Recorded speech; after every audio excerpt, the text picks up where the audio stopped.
Welcome to your own channel. Happiness Hacks. Easy ways to enhance your life.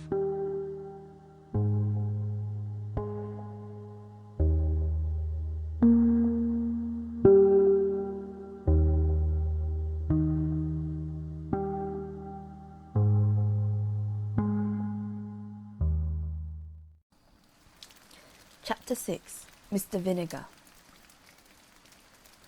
Mr. and Mrs. Vinegar lived in a vinegar bottle.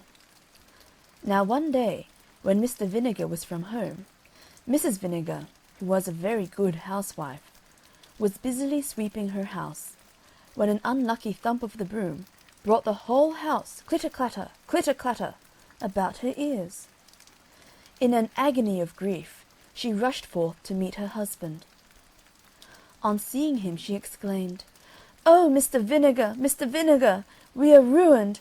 I have knocked the house down, and it is all to pieces." Mr. Vinegar then said, "My dear, let us see what can be done. Here is the door. I will take it on my back, and we will go forth to seek our fortune." They walked all that day, and at nightfall entered a thick forest. They were both very, very tired, and Mr. Vinegar said, "My love, I will climb up into a tree, drag up the door, and you shall follow."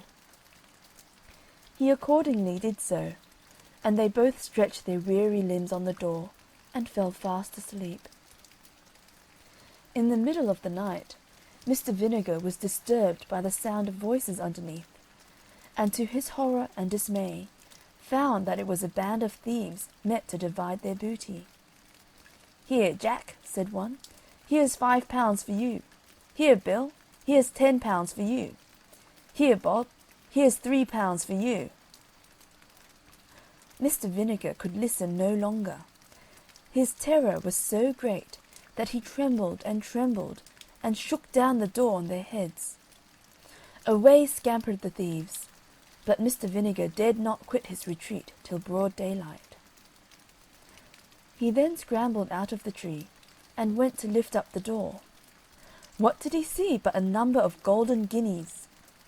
"Come down, Mrs. Vinegar," he cried. "Come down, I say! Our fortune's made! Our fortune's made! Come down, I say!" Mrs. Vinegar got down as fast as she could, and when she saw the money, she jumped for joy. "Now, my dear," said she, "I'll tell you what you shall do. There is a fair at the neighbouring town.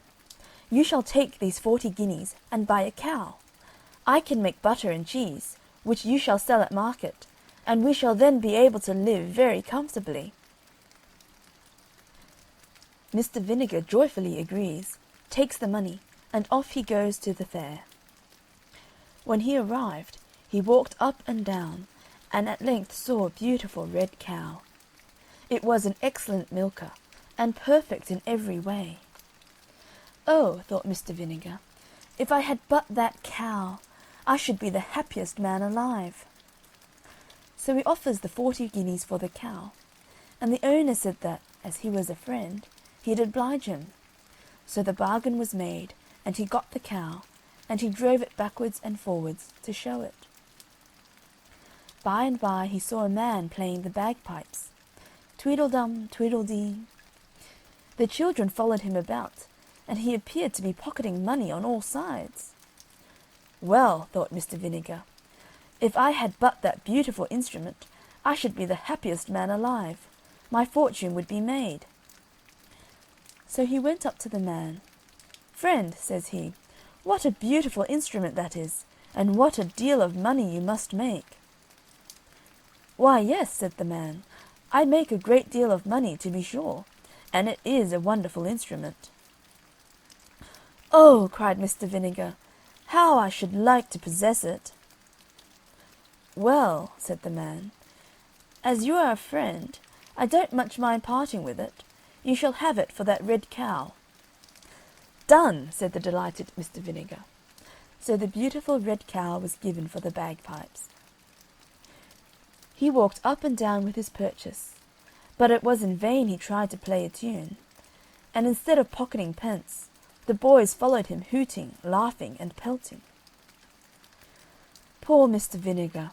His fingers grew very cold, and just as he was leaving the town, he met a man with a fine thick pair of gloves.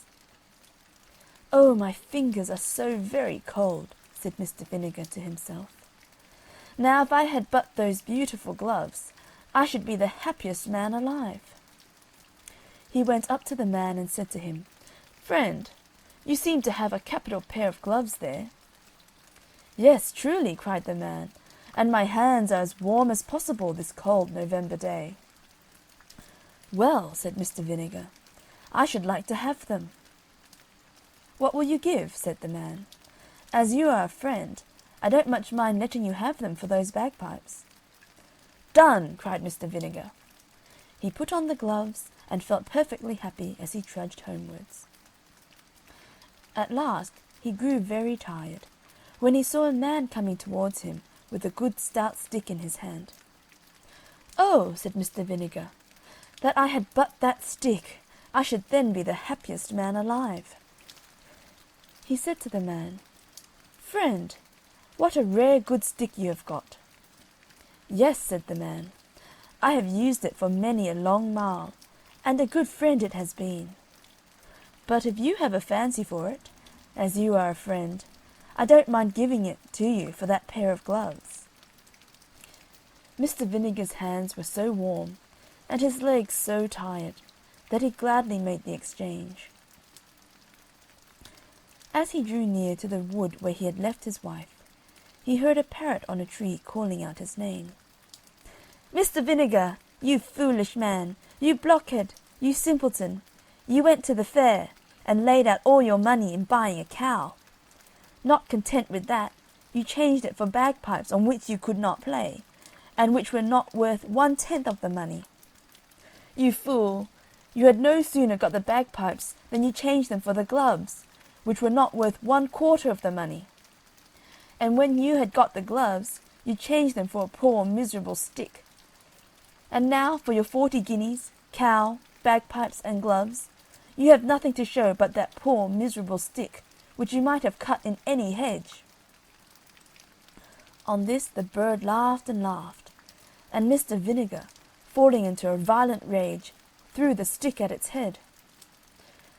The stick lodged in the tree, and he returned to his wife without money, cow, bagpipes, gloves, or stick, and she instantly gave him such a sound cudgelling that she almost broke every bone in his skin.